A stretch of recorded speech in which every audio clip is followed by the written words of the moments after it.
Mike, turn your games down. Space, the final frontier. These are the continuing voyages of Games My Mom Found as we continue our one-year journey to explore the Star Trek films and venture to our unknown. Where many podcasters have gone before, I am Mike Albertin, and who is searching for Spock with me tonight? You're here with Peter Kapla, Bingham-Pankratz. Great Scott! It's Kerry Carusetta. Those are both good. So I was gonna go with Mr. Adventure, but last minute. You know what? There's not as many great quotes in this one as there are in future ones. No. Hey, I like Don't Call Me Tiny was good. That was another one I thought about. Right. That was good, actually. I liked that Scott McGinnis's character is just called Mr. Adventure, though. That's in the credits. Oh, That's yeah. fun. Oh, the guy that gets thrown in the closet? Yeah. That's kind of funny. I think he's flirting with Uhura. I Yeah. feel like I don't know. He's either maybe he's not flirting with her, maybe he just is in awe of her. Speaking of which, man, talk about getting short shrift in this one. Yeah, Oh, boy. not in this movie that much. Nope. They left her on Earth. Yeah. We're here to She talk shows up at about- the end, but Yeah. I don't know. Let's Oh yeah, we'll sorry. get there. Yeah, let's go. Yeah. Star Trek 3, The Search for Spock, directed by Leonard Nimoy, his first movie he directed, and written by Harv Bennett. Pretty sure Leonard Nimoy wrote some of this too, I feel like. And came out, distributed by Paramount Pictures, and came out in 1984. With a really small budget too, $16 million. Damn. Yeah. My son was watching it and he's like, "How old is this?" And I told him, "Well, it's 84 and we've been watching Next Generation." I'm like, and we're currently in like 91 in Next Generation. I'm like, it's 7 years before where we're at in Next Generation. He's like, "But it looks so much worse than Next Generation." And I'm like, "Well, I think they had a small budget, but 7 years can make a big difference." Like, Yeah, I think it looks noticeably worse than like Wrath of Khan, I think. Wrath of Khan had the distinction of being like lots of sets, like being set in space most of the time. Yes. And I think this suffers. The planet looks like a Star Trek original series planet. Like you can tell it's a set. It does. Yes. And it would have been so much better had they been able to like go out into like California and film some, even if they like filmed a mountain or whatever, you know? Yeah. They could have. You could have dropped the whole. Oh, it has like 8 different climates right next to each other. You could have dropped that. 'Cause that doesn't actually make any sense. And just film it outside. Yeah, They didn't want it to. did suffer. I know they didn't want to. I know they had a budget, but it does make it suffer a bit. It's definitely Yes. look at this and say this is on a budget for sure. Like this is Shooting outside for people that don't understand costs like a lot of money because of lighting. yeah. Because you might take 8 hours to film a 3-minute scene, and if the sun is moving during that, then it's noticeable. So you got to film indoors, or you have to film over a lot of days, and every day you film is more budget. Yeah, more feet of film. That was a big deal back then because you had to bring the film with you. Yeah. Now it's just the hard drive. You got to switch out the hard drive. I will say the models in this look good too. I think most of the time, like the space stuff looks pretty good. I will say. It does. Oh yeah. It looks pretty good. They're just not in the space as much as as they are doing other things. Yeah, it suffers that they take place on a planet and the planet looks cheap. So yeah.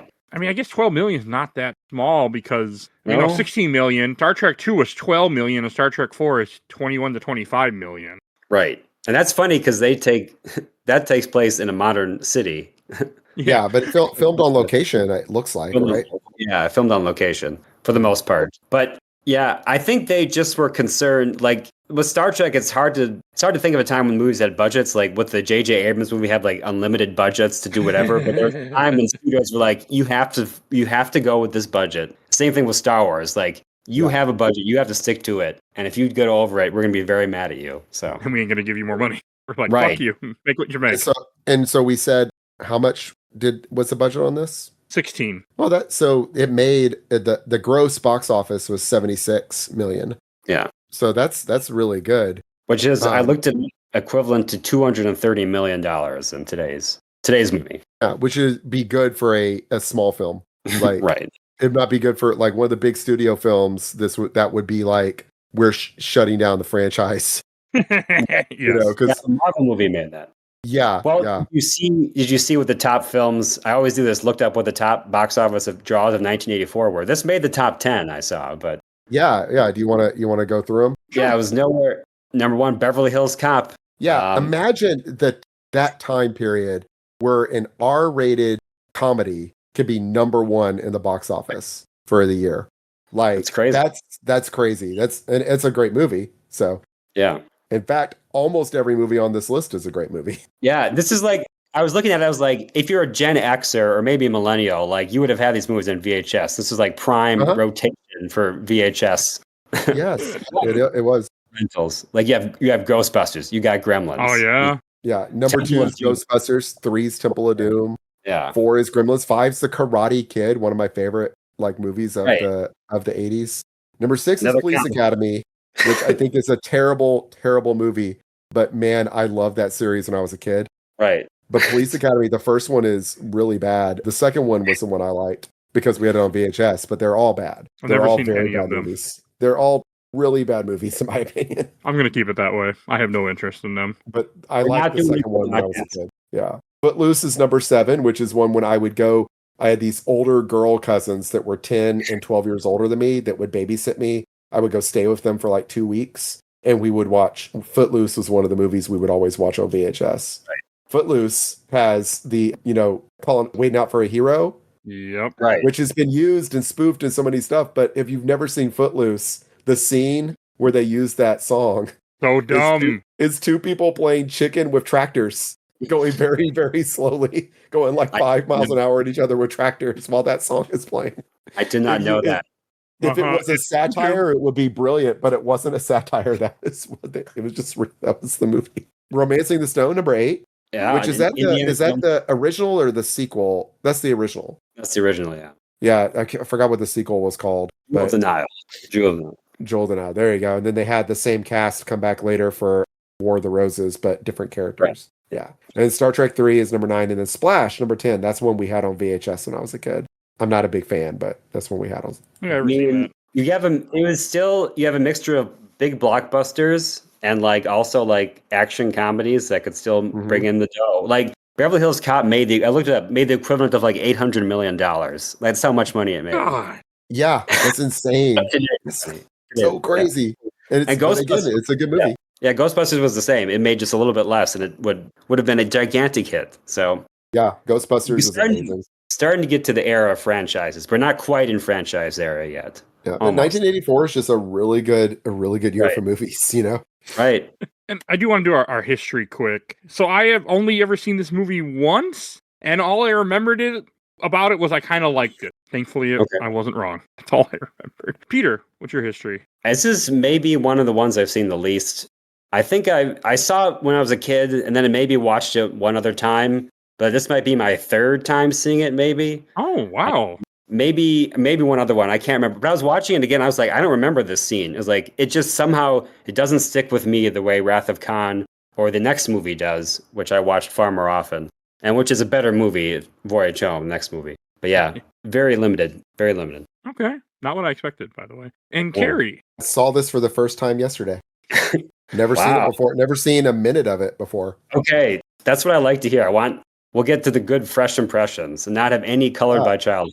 Yeah. Exactly. Yeah. None. Like I kind of am realizing I've seen the only one of these I saw as a kid was I saw a little bit of motion picture. And then as an adult, I've seen part of 4 and I've seen all of 6 once. And that's it until we're doing these rewatches. Oh, wow. So yeah. Oh, and I saw 5 once, but I was with people and it was just on in the background. So I don't remember it very well. I don't really That know. would I don't be- think you... It's okay, though. That'll be an interesting one to discuss. I can't wait to Yeah. discuss. That's the one with Sarek, right? Sarek is in it. It's Cybok. Oh, Is- Cybok. That's right. Yes. Oh, It's Sorry. his brother, right? yes. Who's like, Spoilers, God? it's half brother. It's half. Yeah. That's fine. The movie came out in the 80s, I'm assuming. It's fine. Yeah, I mean, it's not really a spoiler, but yeah, they do reveal it pretty quickly in the movie. Yeah. Anyone who listened to this probably seen all the movies mostly. Or if not. Hell, the only spoiler in that movie is... Wait till we talk about that. Yeah, I remember not being very That's good. the one that's directed by Shatner, right? Yes, Yeah. it is. Yeah, the one Yeah, that's the one we'll get to I've definitely seen the least. Maybe twice. If I have to watch it a third time, yeah. Well, I'll do it. I'll do it anyway. Feel like it'll be the third time. It's gonna be the last time. I feel like might be, it can't be worse than Nemesis, but it could be. I'm gonna rank him.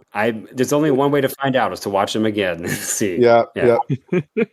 I'm giving you guys the excuse to. Yeah, For some the reason. typical trope was that the odd Star Trek movies are bad and the even are good, or if bad to mid, like the odd ones are bad to mid. I guess I think it mostly holds up. Although this might be the best odd numbered film. I don't know. I really liked this actually. I thought it was good. I mean, it was a step down from 2, but it was still, I thought it was good. I mean, definitely I'd take it over Nemesis or Into Darkness, you know? Yeah, we'll get there. Or the 2009 Kelvin one, actually, even, which is the best of those. Definitely better than Into Darkness. Oh yeah. Yeah. And this is maybe the best odd numbered one, in my opinion. Yeah. At least it's not boring like the first movie is. No, it is not at all. Because I was the one of us that actually kind of enjoyed the first one, but I felt like it was just like a long episode of Star Trek, not like it didn't really have any business being a movie. And of course we discussed it was essentially developed from the pilot for the series that never happened, the phase 2.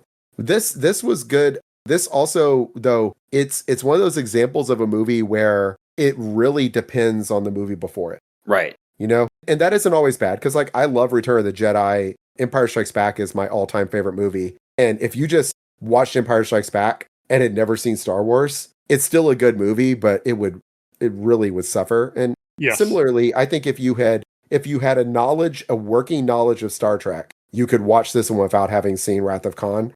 But having seen Wrath of Khan makes it way, way better. Yeah, the one of the YouTube videos I was watching said this is pretty much like 2, 3, and 4 are pretty much a trilogy of sorts. I don't remember 4 at all. But, I mean, this one feels very much like the middle of a story where you have to have Wrath of Khan. You don't need the original series of Wrath of Khan. You just need understanding of Star Trek. Like, you don't need that first movie, because fuck that movie. You just need cultural understanding of who these people are. This, right? You need, otherwise, like, they said David, you're like, David, what? Oh, Kirk has a son? I've never really watched the original series. I've seen an episode here or there. But just from being an American in my 40s, I have a working knowledge of the original series cast. Sure. You know? It's hard. Like, and also I am a big Trek fan, so even though I'm not a big fan of the original series and haven't watched much of it, you know it, right? You know it somehow. It just lives in your especially if you're a Star Trek fan, right? Or you've seen Star Trek Generations, you know, like a dozen times like me, then you've got a pretty good idea of who Kirk is, you know? I've seen it once.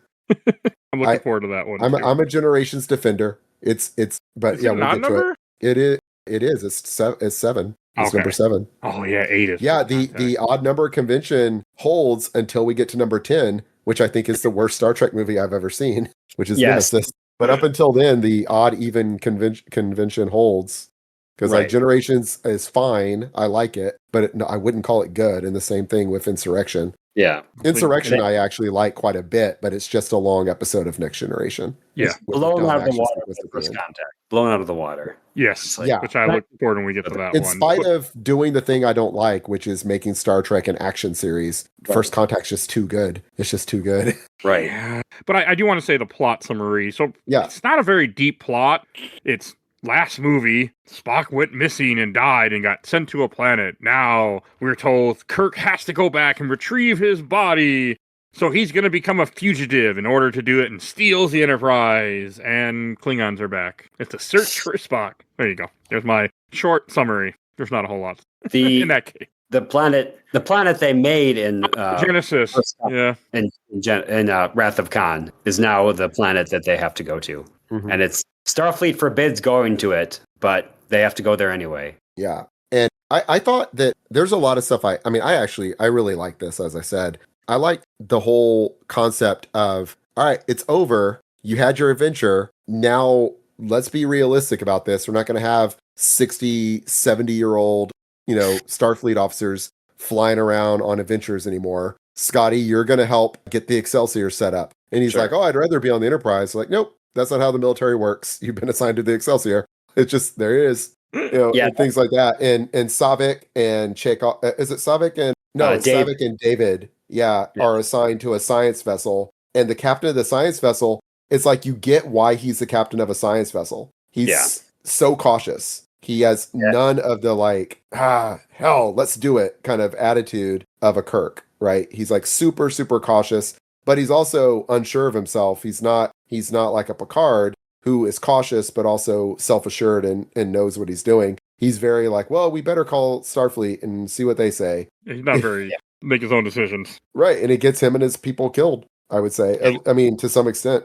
Oh, the Grissom, that's what it was. Well, it's because of, I mean, he didn't know the Klingons were there because of his events. It was more just, but he just didn't do anything. Well, right. I mean, really the thing is they don't have their shields up. Yeah. But I guess they didn't have any reason to expect, danger. And to be fair, I don't think they knew, do they not know the Klingons have cloaking devices? They had it in the original series, right, Peter? Yes. No, well, here's the thing. I know I don't remember if they did, but it was changed from the Romulans because the Romulans had the bird of prey, and that was in the original series. There was no Klingon bird of prey. There was like the long ships, like we saw in the first movie. The Vorcha class. Or it's called something else. It's like a battle cruiser. Different. Oh, they're different than the Klingon battle cruiser that we see in Next Generation is the Vorcha class battle cruiser. Yeah. I remember I was super into like the ships and stuff, but only again for Next Generation and DS9 and all that. Yeah, in any case, the ones in the original series weren't like this. They may have had cloaking devices. I think they did. Okay. I'm not entirely sure. The internet says they didn't. Maybe it's the first. It's hard to trust the internet anymore. I do know that the bird of prey designation was a Romulan thing originally, and they used it for this movie. They were like, let's just use it anyway because it's a good term for it. So yeah, and it makes sense. The Klingons, were at this point allied with the Romulans. So it makes sense that their first cloaking ships would be called that. I guess there's lots of speculation that they traded, like they both gave each other cloaking technology in the world of Star Trek. So what I found online is the first example of the Klingons having cloaking is from the animated series. Okay. Oh. Which is before this. It's the 1970s. And the animated series acts as season 4 of it's canon. And it's picking up as like a fourth season of the original series. So that's where it was established. But if you didn't watch the cartoon, then this would be the first time you ever saw Klingons with cloaking. Nobody. It's neat that they can actually see the shimmer on the screen. Right. Which is it's not as good as the Romulan cloak, and it's not as good as the Klingon cloaking we would see in Next Generation. And my son was like, well, that doesn't make sense. Why can they see it? They couldn't see it in Next Generation. I'm like, well, Next Generation is taking place like 40 years after this. I think more than that. I think it's like 50 or 60. Yeah, I'm trying to remember. I think Next Generation is 70 years after original series, right? Right. I think that's it. Yeah. And this is 20 years after original series. So it's 50 years. Yeah. Something like that. Yeah. Might be more. So that I was like, well, 50 years, I'm sure they got better with it. Sure. Yeah. Exactly. It's also funny, like the Klingon battle cruiser has like 12. The Klingon bird of prey has like 12 people on it. Right. Yeah. It seems when you see it compared to the Enterprise, you see it's much smaller. It's like a little ship. And they get bigger in Next Generation. The Klingon birds of prey are bigger. Like I can't remember if Riker in season 2 if he is on board a bird of prey or a battle cruiser. I think it's a bird of prey he serves on, and it seems like there's like 40 people on it, which makes more sense. And then when Worf is on one and DS9 with Alexander, I think it's similar when he's like the first officer on one. Yeah, that might have been a battle cruiser. I don't remember. I'm getting in the weeds, but yeah, I thought that was neat. The Grissom is the science ship, and interestingly, it's named after one of the astronauts that died on the Apollo 1. Yeah, Gus Grissom. Yeah, which is kind of crazy to think about because it's like Apollo 1, is the first time we had astronauts die on a mission, and then the Grissom is the ship that's blown up in this. Right. Yeah, it is. They were honoring him in a way, I guess, but. They make a reference to the Challenger in the next movie. You'll know it when it comes up. It'll be unmistakable what it is, but because it happened the Challenger happened like during the same year that movie came out. So that's true. That's gonna be interesting when we get to the next one. Yeah, not to skip ahead, but just wanted to. If we're talking about astronauts, that fits. Yeah. I mean, there was a lot more to this movie than I remembered or expected. Like, I mean, it is kind of a basic plot in some aspects but it still works. And it's entertaining for the most part. Like, it's not a bad movie. It doesn't. I will say it doesn't have like that very simple through line, like the very dramatic, like revenge story of Wrath of Kahn. So that to me is a little bit of a downgrade. Yeah, that's good. And, it's not trying to do that. it's Right. trying to do something else, which is fine. But It makes a lot of sense. The plot to me makes a lot of sense that right. the Klingons see that the Federation has this potential doomsday weapon that they've been developing in secret. Right. And they're like, what the hell? That's not okay. We're going to take that. And, you think about like similarly, fair. like with the United States developing the atomic bomb and not telling the Russians about it until a couple of days before we used it and not sharing the technology, but they were actually spying on us and developed it using stolen data from our program. I don't know. Like, it kind of seems like a similar situation there. Yeah, that's what they were There's one trying thing to do. There's one thing I was confused about, though, and Sure. maybe y'all can explain this. So the woman that betrays the people, I'm trying to remember her name. She's Valkyris, and she's on that ship with the two scientist guys, Yes. and she betrays them to the Klingons. What was that about? Oh, I can explain. Yeah. Please. I don't go really for it. know. Yeah, because I did not understand. They were supposed to just get payment for that, but she let slip that she saw what was on the tape, basically. She knew too much about the secret plot. She knew about the Genesis device. and she wasn't supposed to. That was like, she knew the top secret information. So basically she fucked up, and like, she was like, and Christopher Lloyd said, well, now you knew too much, so I have to kill you all. And I guess the human guys thought they were going to get paid, but they didn't expect to get blown up. So the human guys did they work for David's mom? It's not really clear. I think the implication is they're criminals of some kind. That's I think how they're I like, took it. They look like, like I got the impression that maybe they had been scientists on the Genesis project or something. Fair. And they were selling the knowledge of it. But like, what do they even sell? Just the location of the planet? What they it does, sold I guess? they sold a Pixar animated video of right. When they right. because they watched that scene again, because I assume they're like, we made this expensive to do, so we better watch it again. Yeah. They sold basically the videotape of Wrath of Kahn. So Yeah. Okay. And I guess see it a little bit. She wasn't supposed to know that, so we killed her. Right. She seemed like she was cool with it, though. Right. I think it's Klingon. It's like the first movie to show the Klingon honor, like, basically. So do you think she's Klingon and like have been surgically altered to look like a human? I think she's supposed to be Klingon, because I think she has the marks. I think it's just it's early makeup. on before we get female Klingons like we do in Next Generation. Well, they didn't have it figured out yet. It's how I think she's supposed to be Klingon I think we could go to the movie and see, but yeah. No, she is. She's just, in fact, I'm looking at her now and she's really clearly Klingon. Right. Like in the picture I'm looking at now. And it's, I don't know. She does look like she could be Klingon based on, because this movie and I guess Wrath of Khan was the first time we saw Klingons looking more or less the way they look in Next Generation, right? Yes, because this is when it all changed. Yeah. They invented the language this movie was the one that invented the language for the most part. I did not know that until right before this recording. That's what I was telling my son, because my son discovered that Klingons an actual language and is really fascinated by that. And I was like, I think either this or I can't remember if they talked in Wrath of Khan. They were in the motion picture, and they just talk gibberish basically. Oh, motion picture, that's right. They're just they weren't speaking Klingon then. Okay. Yeah, but then they used the actual. Yeah. This one was the one where they had a language guy come in and make it based on the gibberish that they said in the first. I remember movie. when I was in 8th grade, I had this friend Philip who was my fellow Trekkie, and he had a Klingon language book. It was like a book to teach yourself Klingon, and I borrowed it, and he and I like learned how to say like basic stuff to each other, like, and then we would say Klingon to each other because that's how much of a nerd I was in junior high. Right, and it was great. I have this similar.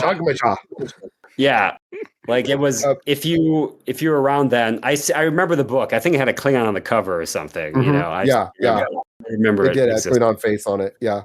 I want to read the beginning of Valkyris's Memory Alpha profile here real fast. It's just 2 sentences. Okay. Valkyris was played by actress Kathy Schriff. She was the first female Klingon character to appear on screen following the race's redesign for the films. And this is the fun part. She was also the first female Klingon character to be depicted showing cleavage, an aspect of female Klingons that became typical of them, exemplified by the Duras sisters. Well, yes. True. And it's funny the Duras sisters came up, though. Yeah. They knew the audience was young, horny men. And I have to say, they've never deviated from it. Every Klingon woman from her to the Duro sisters to the one that says she wants to fuck Riker when he's on their ship. Oh, yeah, good stuff. I do like the Klingons. To I didn't Quark's realize ex-wife. this starts it so much until like I was watching stuff behind the scenes about this movie. Like I did not realize that because Next Gen is where I really get in, and that's things are we're cemented so much in these movies. As you remember, yeah, exactly. As you remember in the original series, they were just white guys with brown face was what they were. Right.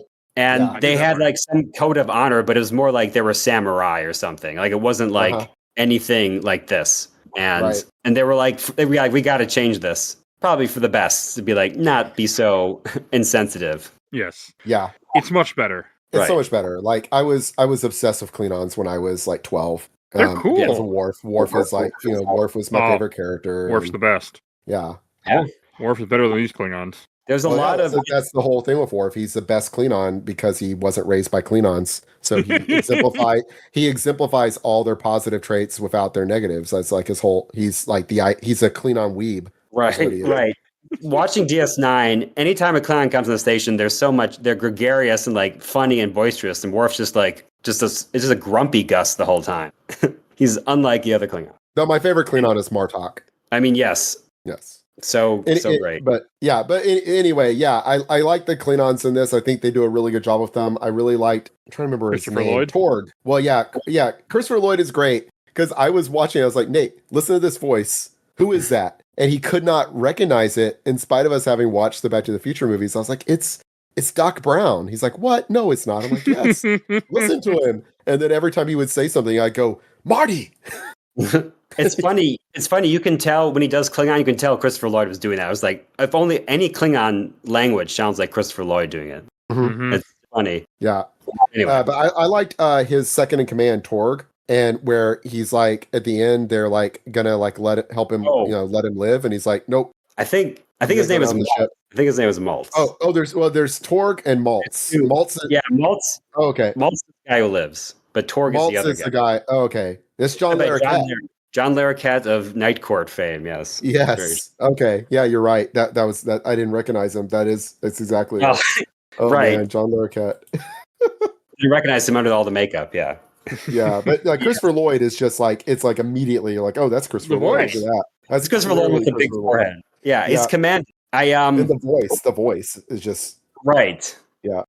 I read that Leonard Nimoy liked him on Taxi, and apparently on Taxi he played a character who was into Star Trek, the TV show Taxi. Oh yeah, I saw Taxi, but I don't remember. I haven't seen enough of Taxi to remember that. But yeah, I don't remember that either. I know he's a stoner. Like kind of a crazy guy. Like he was like a set or something. So like liking Star Trek was like a thing that only crazy people did in the 70s. Yeah. But he auditioned for the role, and they're like, we have to have him. Like he's so great. So that's how he became. He's a really good actor. Yeah. Yeah, he is. And now he's been in Star Trek and Star Wars stuff. So right. Oh yeah, he's in because he's in the worst episode of The Mandalorian. He's the worst. He's the worst character in the worst. Well, he's not the worst character. It's the episode that freaking has Lizzo as herself, essentially. Lizzo in Jack Black. Yes. Yeah. Oh God. Yeah. Forgot about that. Season 3. That was such a bad episode. Yeah. Jack Black, Lizzo, and Christopher Lloyd. There's only a few other. I think maybe Simon Pegg has been in Star Wars and Star Trek because he did a voice in The Force Awakens. But there are not many people at all who have done that. Yeah. Yeah. Okay. So where are we? So wherever. I'm just trying to think. I'm just trying to go somewhat chronologically. I love when they steal the ship. I love the whole. That's a great scene. Yeah. That's a great whole sequence. Yeah. It's just funny, and it has a great we get to see our heroes show how incompetent Starfleet is. You know, it's so funny that guard that intimidates Sulu and calls him tiny, and it's like he's a commander. Right. He's a commander in Starfleet. Is he not? Do you not recognize him? Like, is he not? I guess he's not in uniform. You think they would know? You would think though they'd be like, "Oh, that's Commander Sulu." They're like they saved the Earth like at least twice so far in the movies, you know. So yeah, I think it's funny, you know, that we get the Excelsior here, right? Yeah, which is then a recurring ship. It's eventually Sulu's first command because he's captain of the Excelsior. Yeah, they wanted to design a beautiful ship, and I think they meant it to look Japanese. They said it has curvy lines, and they wanted it to look, because in the 80s everybody was obsessed with Japan. They thought it was going to take over the world economy. everything. So they're like, in the future, obviously the new ships will be designed like a Japanese ship, and that's why they did kind of like a curvy, beautiful thing or whatever. And you get Excelsior. They have a lot of the Excelsior class ships show up a lot in the first few seasons of Next Generation. Yeah. Mm-hmm. Yeah, and then they have like a upgraded version of the Excelsior for DS9. Yeah, it's the Dominion War. Yeah, it's a beautiful design. I mean, and then the whole idea of this. They have another pompous captain. There's a lot of who has like a scepter or something or whatever, and they of course. I don't remember the scepter. Yeah, he's in his chair. He has like a little scepter. It's very brief moment. I missed that. If you talk about the captain of the Excelsior, right? Captain of the Excelsior, yeah, he has like a little thing that's I think makes him seem more pompous than that's funny. Should be. But yeah, also he seems so hurt when he discovers that Scotty has betrayed him. Right? Yeah, he was hurt.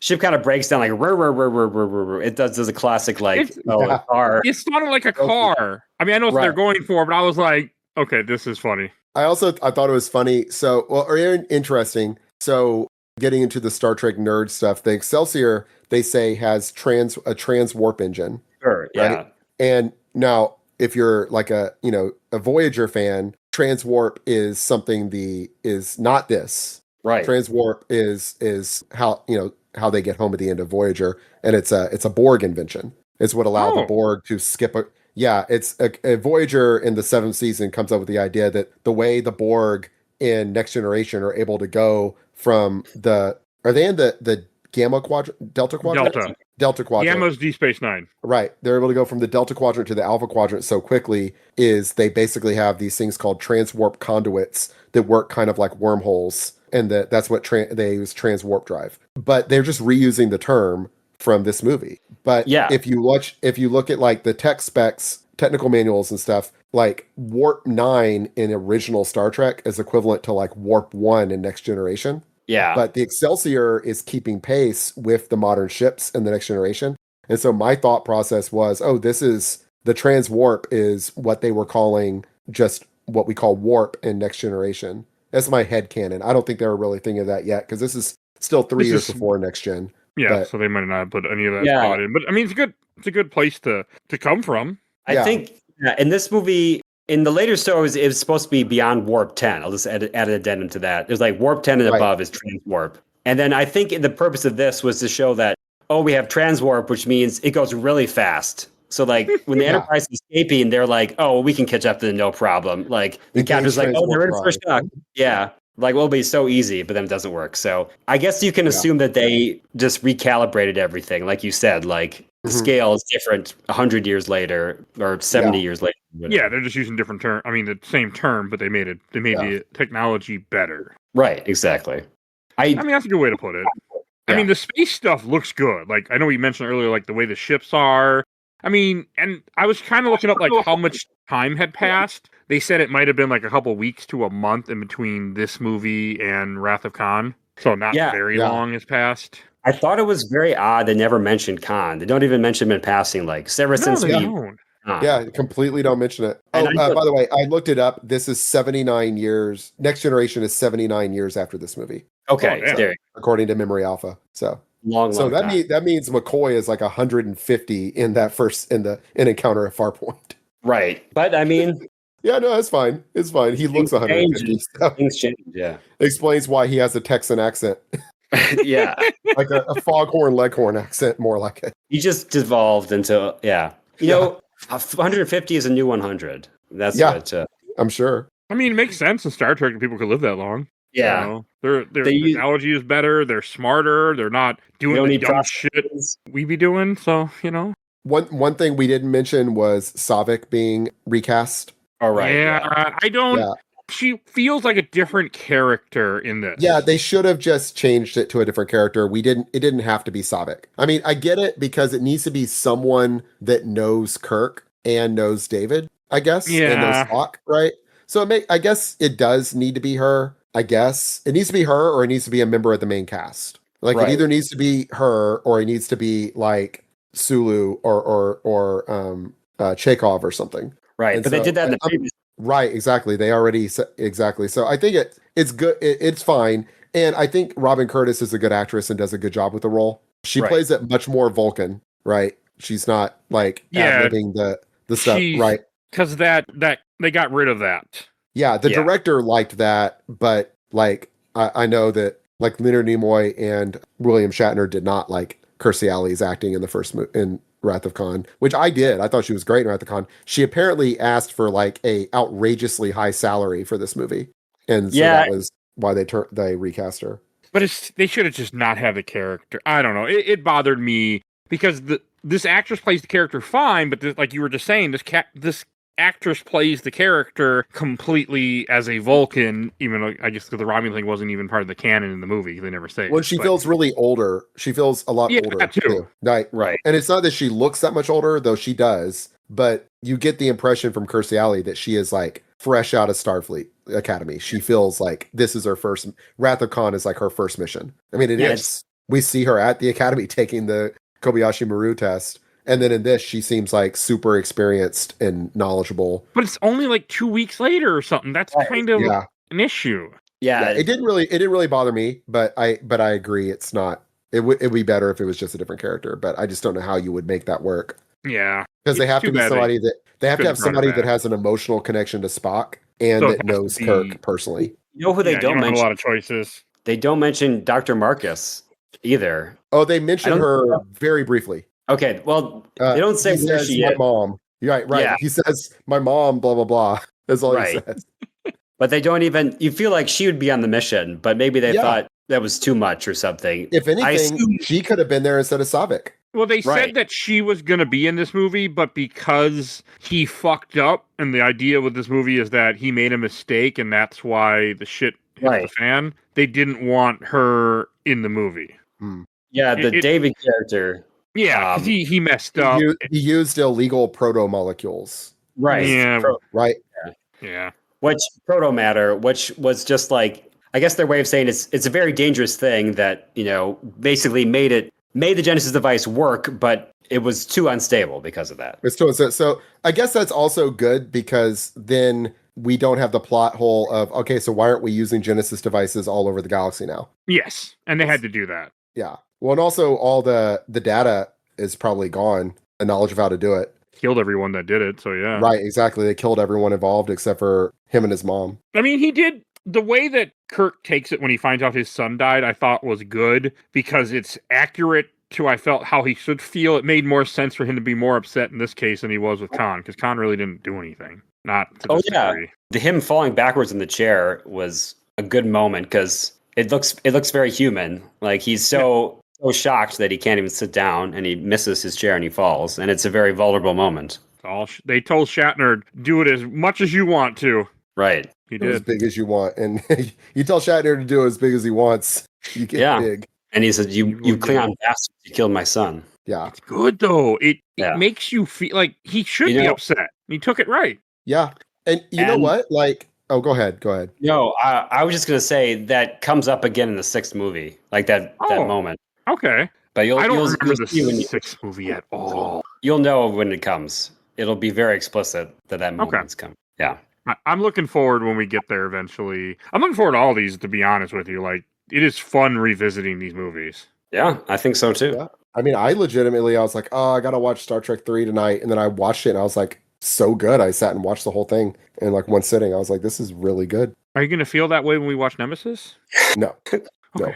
Nemesis hurt me. Nemesis was like harmful. Nemesis killed the franchise almost, so hey. Yeah, I mean, basically. I thought Kruge was actually like a good character. He didn't come across as like mustache twirling evil like Kahn. He was just like a very like understandable guy where he's like, I'm a soldier. I'm trying to protect my people. And I'm going to be matter of fact about it. I told you, you need to take me seriously. You're not taking me seriously. I'm killing a hostage. Okay. I killed a hostage. You've got 6 minutes. I kill another one. 6 minutes. Yeah. All right. Time to kill another. No, it's like that. It's like, he's very matter of fact. And he doesn't, to me, come across as evil. He's just he's no nonsense. He's a Klingon. He's a no nonsense samurai, basically. Right. Yeah. He's doing his duty. It's not personal. He's not being, mean. He's not being like crazy about it. He is a little like extra, like when the thing is like choking him and he like sits there and like just rips it apart with his bare hands. I also liked his pet Targ that died. I did too. And yeah, I mean, it's an '80s movie. You need a great puppet. You know, yeah, it was a It good was a puppet. good puppet. It was a good puppet. It didn't move around much. It just kind of it was very like reminded me of Jabba's little spider monkey, Salacious Crumb. Salacious Crumb, Yes. who mostly just like is in one stationary spot, just going Right. except for when they have him jump. It kind of reminded me of that. He's just like Oh. rocks back and forth. It was very Muppet like. Right. I met exactly. the puppeteer that did Salacious Crumb. He passed Yeah, away. you were telling me that. Yeah, I did, yeah. Tiff got That's him to sign a gizmo. Even though he didn't do gizmo, he said to her, he's like, you're never gonna meet Howie. He'll never sign anything. He's a germaphobe, so I'll sign it for you. And he's wrote Gremlins on it. that's funny. I think Mark Dobb, I'm thinking of the guy's name. Yeah. Man, I was just thinking it's a banner year for ILM. I can't they did this movie, Ghostbusters, Gremlins, and I think they did Gremlins. Temple of Doom. They must have been working hard. It must have been. Yeah, ILM. Yeah. Yeah. But you know what? That's part of the magic of our childhoods is ILM. Let's just say They that. made some great movies. It really is. Yeah. I mean, and this movie holds up just fine. Yeah, it does. Trying to think of what else. I do want to go back to the ship. I did not when I first saw the ship, I'm like, oh, it's a Klingon bird of prey. I did not even realize from the original series these aren't the same ships. Didn't even click to me until YouTube told me. I don't like the original series. I've watched all of it. I couldn't do the animated show. That was just too much for me when I did try back then. I never tried again, nor will I. But man, it just shows you also how much that Klingon bird of prey now, that's the Klingon ship. Period. For Next Gen, Deep Space Nine, that's their ship. Yeah, that and I mean the Vorchak class attack cruiser, battle cruiser, you also see a lot. Is just that was always the coolest looking ship in the world to me. But I also really love the bird of prey looks like something from Star Wars. Right. Yeah. Yeah. It looks like an alien ship. It's such a cool ship, and yeah, it does look like it is somewhat it's definitely a reference to the heavy cruiser from OST, but Which it's I very, didn't put but two it's and two but it's together. very but it's very different. But the heavy cruiser has those swooped out wings also, but just doesn't look nearly as cool. Yeah. No, they got it right in this one with whatever they did. They did. I think I remember if I'm correct, I think they based it because it lands at the end. I think they based it on a Harrier jet, which is a jet that can take off vertically and then fly horizontally. And that was a big thing in the 70s and 80s. That was a new technology, so they based it on that. So when it lands on Vulcan at the end, it kind of lands. It puts its wings up and everything. Oh, did not put two and two together. Thank you. So a lot of these things are, they base it on some new technology that's, at the time was a big thing. Yeah. One thing that the video had talked about was how Gene Roddenberry didn't like the stuff they were doing, didn't agree with it, but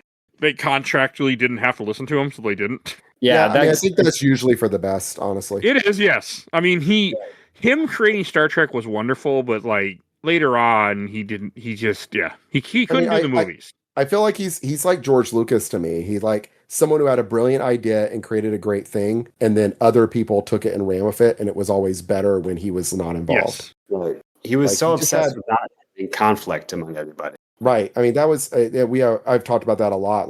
I just think he had some really dumb ideas that are great for a episode of The Outer Limits or something, but are just not realistic at all. Yeah, they don't work for this. I learned on Wikipedia that he leaked the script. And it was in a footnote on Wikipedia, but it's a fan, because he was mad that they destroyed the Enterprise. And so he leaked it beforehand. And Paramount was desperate not to have them leak that because it leaked that Spock died in the first movie. So they were okay, we're gonna have special scripts like they do nowadays, and the scripts will be numbered. So if you photocopy it, you'll know where it comes from, etc. But he was I'm leaking my script to a fan. Get this, they're gonna blow up the Enterprise. And so that caused them a world of trouble too. Oh wow. So he was pretty much a dick about it. Yeah. Yeah. That is a dick. Yeah, I'm kind of reminded. David Prowse did that in the original Star Wars movies too. But we don't have to talk about that. But it's funny. It's mad about them replacing his voice. Right. Yeah. So he leaked lots of details about it. Yeah. Yeah, I've heard that. Yeah. So it shows to show you that sometimes you'll get a bad egg in there, and they did not let Gene Roddenberry be much of a part of this. Yeah, and you notice Majel Barrett not in this at all. Right. Not even the computer voice is a different actress, which I don't know if was she already voicing the computer in the other. I don't.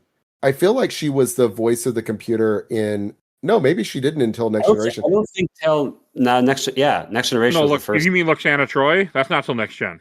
Yeah, No, he was the voice of the computer too. Yeah. she's the voice of the computers from for Next Gen, DS9, and Voyager. I And think all she played a character called Nurse Chapel in the original series. Yes. And I think Yes, right. she was in the motion picture, I'm pretty sure. Yeah, I'll say I know she was in motion picture. I just couldn't remember what her role was in motion picture. So, Yeah. but yeah, she's oh no, she plays herself. She plays Dr. Chapel in motion picture, Right. Yeah. and she's in the Voyage Home also. Oh, that's right. Very, very briefly. Yeah, she is. Yeah, as her again as as Dr. Chapel or Commander Chapel in that one actually. But yeah, it makes sense that if he was like if Roddenberry was being like frozen out on this, that Majel Barrett would also not get a cameo. Yeah. Because they were still married at this point, right? I don't think they Yeah. I don't think they ever got divorced. Oh Yeah, no, I no, think- they never got divorced. They were married till his death. Yeah. He's a a lot of Yeah, interesting I mean, about Gene again, Roddenberry. he's brilliant. He came up with some really great ideas, but I just think he had some really dumb ideas also. Mhm. And Which I he think held is- back. He held back Next Generation, and the show gets markedly better after he's no longer involved. Right. Yeah. Which is season 3 and on. Season 3 and on, he's not really involved in it anymore, and the show gets drastically better. But the show end of has all season these. 3 is Borg, Yeah, so like it gets so much better there. yeah, and he died before that. He died in '91. I think he died. Well, he might have. He might have died in. Let's see. He died. Oh no. Okay. He died. He died during the beginning of the 4th season, but I don't think he was involved in the 3rd season anymore. I think he was out of the room. He was out of it by then. But I was gonna say like just so many things like them not wanting to have enlisted men, which is just so stupid. And so you're watching Next Gen, and they keep calling Chief O'Brien, while he's clearly a first lieutenant. Yeah. He like outranks Tasha Yar, but they're calling him Chief O'Brien, and he's just in charge of the transporter room. And it's like, come on, just have enlisted. But anyway, He made some mistakes. but in Wrath of Khan, they have enlisted and they wear different uniforms. And if you watch in this, they've still got they have different uniforms in engineering. They have like like Scotty is wearing some sort of work uniform. I like the uniforms in this. They kept the uniforms from Wrath of Khan. I like the I mean, I know we talked about it. They're better. Though Just back to how they should be. Kirk had to have a special one. So Kirk had like a pirate. His looks like he's a fancy pirate. Well, they He's got, changed the civilian clothes when they seal the Enterprise. They're all wearing civilian stuff. Yeah. right, but no, he's like in his outfit when they steal the Enterprise. Once they're on the Enterprise anyway, he's wearing what looks like a red Starfleet uniform, but with a white ruffly shirt. But I can't tell if it's supposed to be a uniform or just he has an outfit that looks like that. It might be his personal outfit. Yeah. That's my But it understanding. Yeah, you're right. I'm looking at it now. It is a civilian outfit. He's got a leather jacket too, with a pop collar.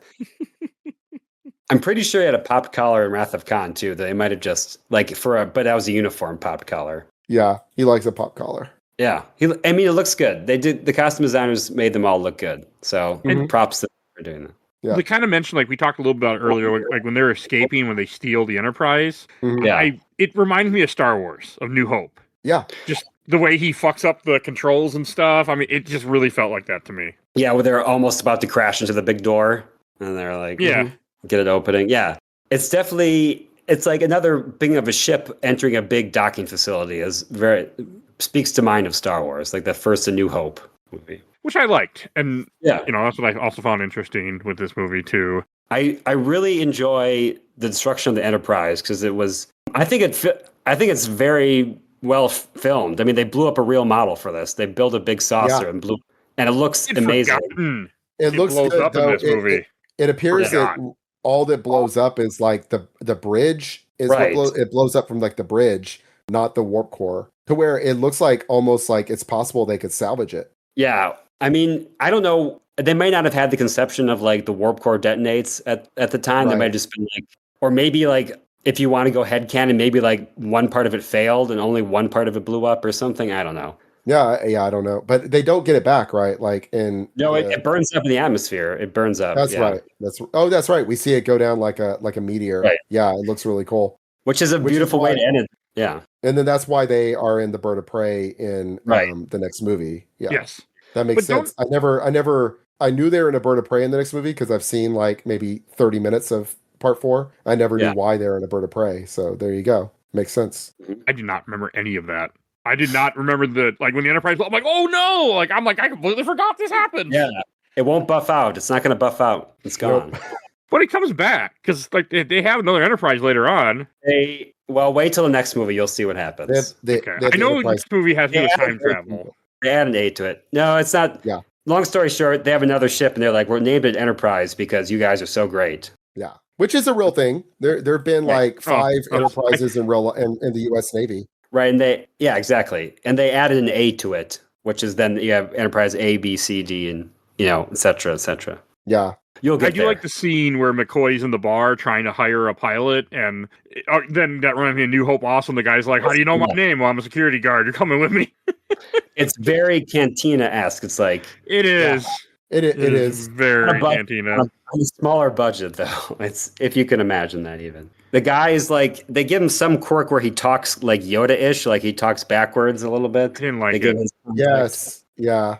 That was the most Cantina thing. Right. Ever was him. It was very, very Star Wars. Mm-hmm. And if you've noticed, there are tribbles in that scene too. There's very brief shot. I caught that.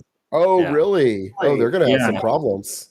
Yeah, there's a table with a couple, and they're petting the tribbles, and they're like making the cooing sound or whatever. Yeah. Uh-oh. And they better keep those tribbles apart. Yeah. Wait, aren't they asexual? Like, don't they just multiply just by themselves? If I remember correctly. Well, I know we're getting in Star Trek lore here. Basically, because they were not. They didn't have because terms are a little different in the 60s. In the original episode, he calls them bisexual. And at the time, it meant like hermaphrodite. It doesn't mean what it means today. But okay. McCoy's like, oh, they're bisexual. They can reproduce. It doesn't matter the gender or whatever. Yeah. Okay. So, fair enough. Yeah. Okay, learn something new. I couldn't remember. I just saw them. Was like, oh yeah, these things. Like some species of frogs can do that. How do you know that, Peter? Some West African frogs have been known to reproduce. Because life finds a way, obviously. Anyway, yeah, that's. I do like this. I mean, with the Klingon crew being small, so it works how they're able to take them out. Yeah. All that is well done. Though I was curious, did transporters work differently in the original series? Because they're like, all right, Klingons, you can come over. We're engaging our transporter. It was like it required both ships to transport. Yes. I don't think they had the trope of you need shields. You need to like have your shields up or whatever. I think it was something else. Well, but it was like the way they tricked them was they said, okay, you can go ahead and transport over. We're initiating our transporter now. And then they transported to the Klingon ship while the Klingons were transporting to theirs. Or they transported to the planet while the Klingons were transporting to their ship. But it was like the Klingons were waiting on them to initiate their transporter for them to be able to transport over, which doesn't make any sense because they transport people off of planets all the time. Right. There were a number of what I would say little plot holes like that. Like when they needed, when Krug wanted Spock and Saavik and David, he could have just transported them off the planet at any time. Instead, he transported down to them. And then they just held them on that planet instead of transporting back up to their ship, which none of that made any sense to me. It didn't make much sense. Yeah, it's true. Yeah, all they needed to say was like, oh, there's too much interference for us to transport them off the planet. That was all the time in Star Trek. We could transport down to them, but they won't be able or take a shuttle down or something. Right. Yeah. You're looking for logic where there wasn't any. Yeah, it was just that it was like when I was watching, I was like, well, that doesn't make sense. Why did the Klingons need to wait for Kirk to give them permission to transport over? Like they could just transport over now and take the ship. Like the only reason for that is to give an excuse for them not noticing that Kirk and them are transporting off the ship. I guess he's being nice for some reason. He's being somewhat honorable. I don't know. Yeah, he's being honorable, but the waiting for our transporters are initializing, right? Yeah, it did not make any sense. It was techno babble for the intent to give them enough time to escape. So it was necessary for the plot for them to do that. But it wasn't. Get it.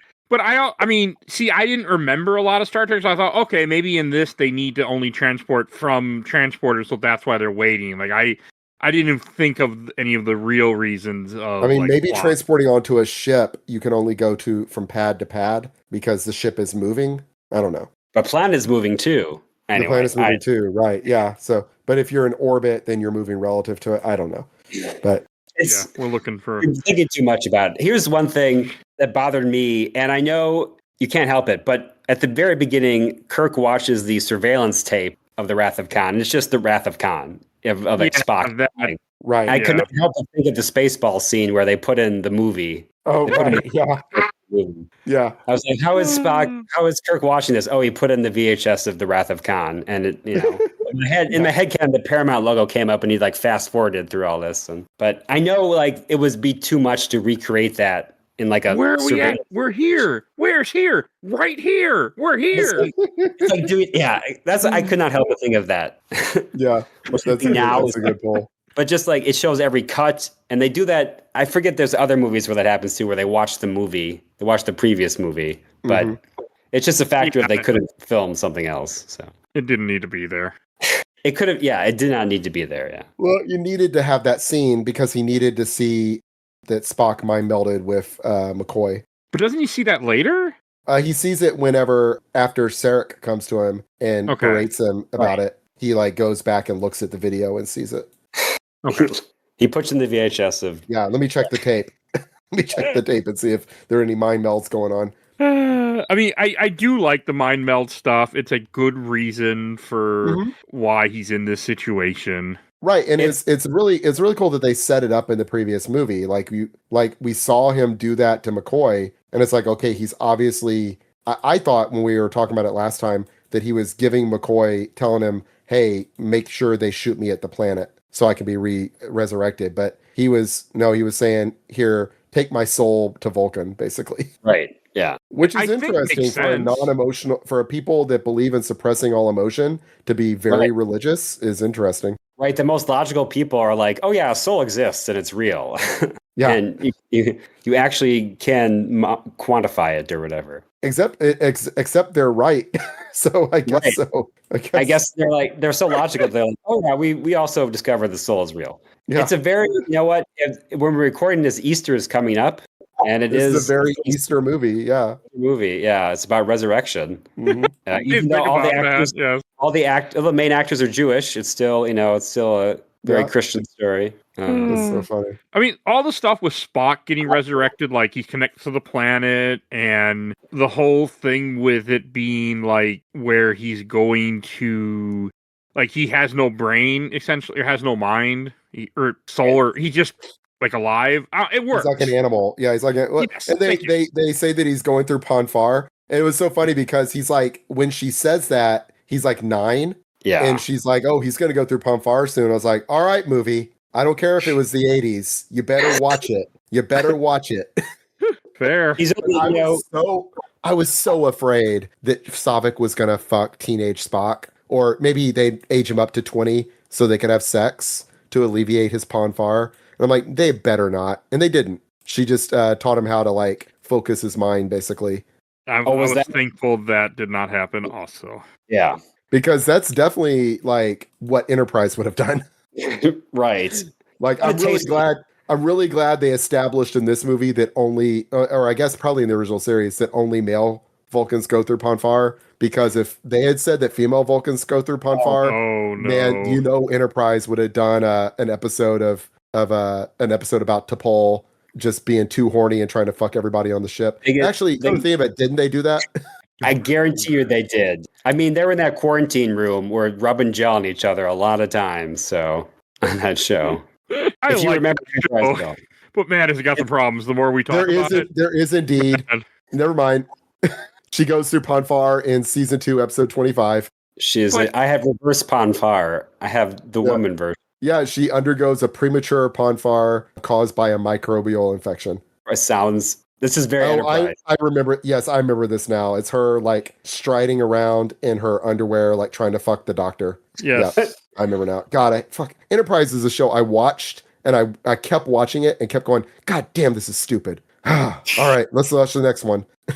Yes, it had that ability to do it. It's that perfect Enterprise. But it was just it was trash, but it was enjoyable trash. It's like, unlike Discovery, it was just like trash that you want to keep watching. Yes. I haven't watched Discovery yet. I just haven't brought myself. Actually, Discovery was trash you want to keep watching also. It was compelling trash. I need to get to it. I've been too busy watching other real trash.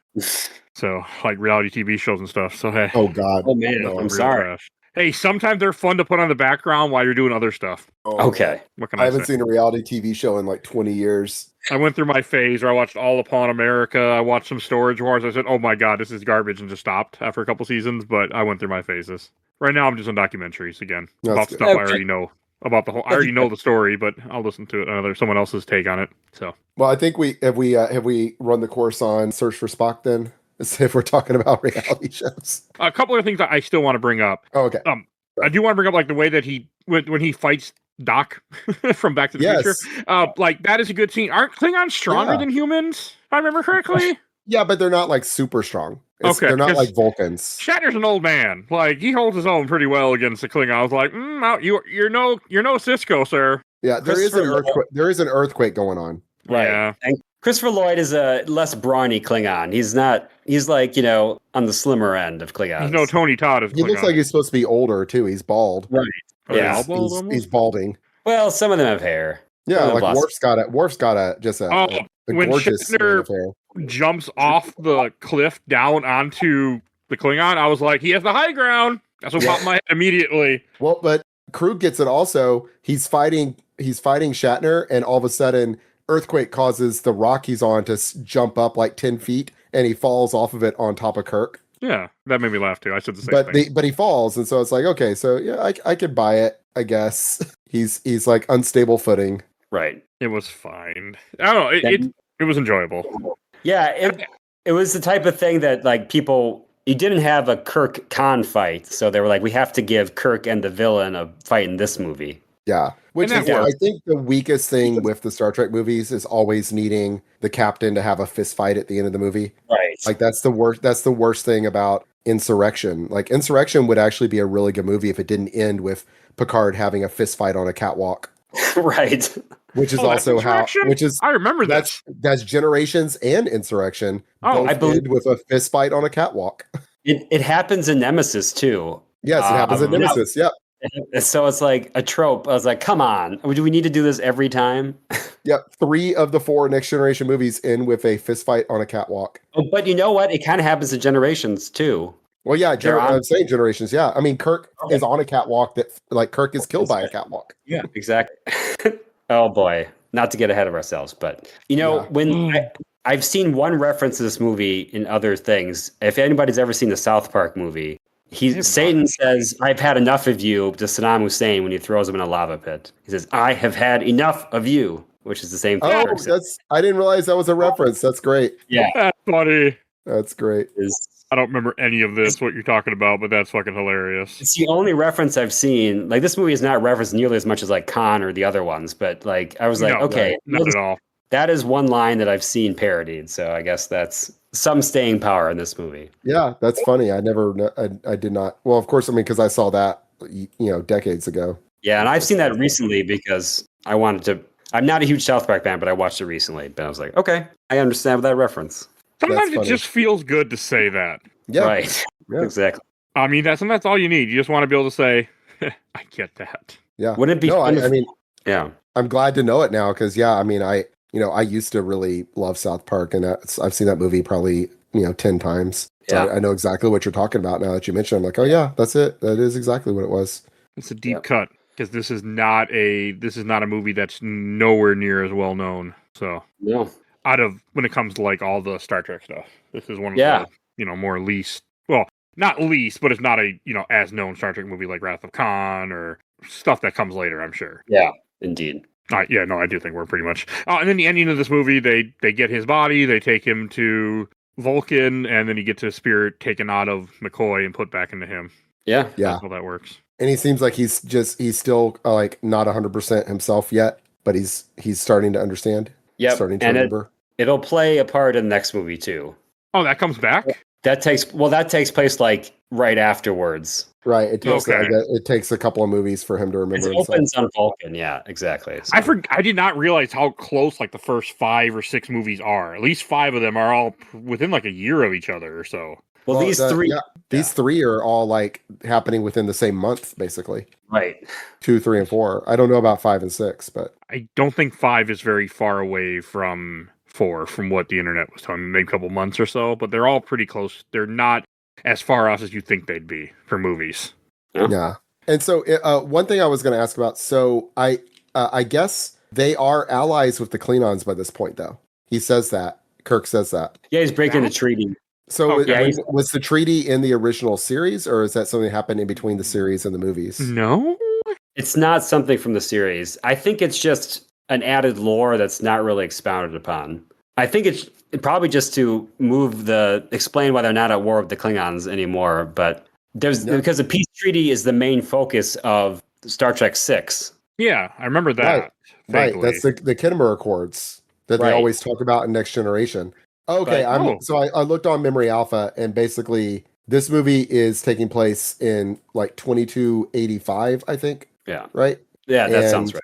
Yeah, this movie's taking place in 2285. 2267, they signed the Organian Peace Treaty that ended hostilities. Okay, you know what, that was an episode. Okay, that was an episode. And then they become allies with the Khitomer Accords, right? Right, yeah. I guess. Yeah, because they're allies in Next Generation. They're allies in Next Generation, and then, they have a brief war due to the changelings. Right. Taking over replacing Martok in D6-9, right, exactly. Yeah. Yeah. I just like that. I like to think about like the balance of power in the Alpha Quadrant, the different species. Because like we're in season 4 of Next Generation, and we just had what I think is one of the very best episodes in all of Star Trek, which is The Wounded. Oh yes. I don't remember what this is. This is one where there's the O'Brien's former captain. Oh, you're right. He's like gone rogue and is like attacking the Cardassians. And they're saying that the war with the Cardassians only ended a year ago, which means the first 2.5, 3 seasons of Next Generation, they're at war with the Cardassians, and it just never comes up. Because they're not near that part.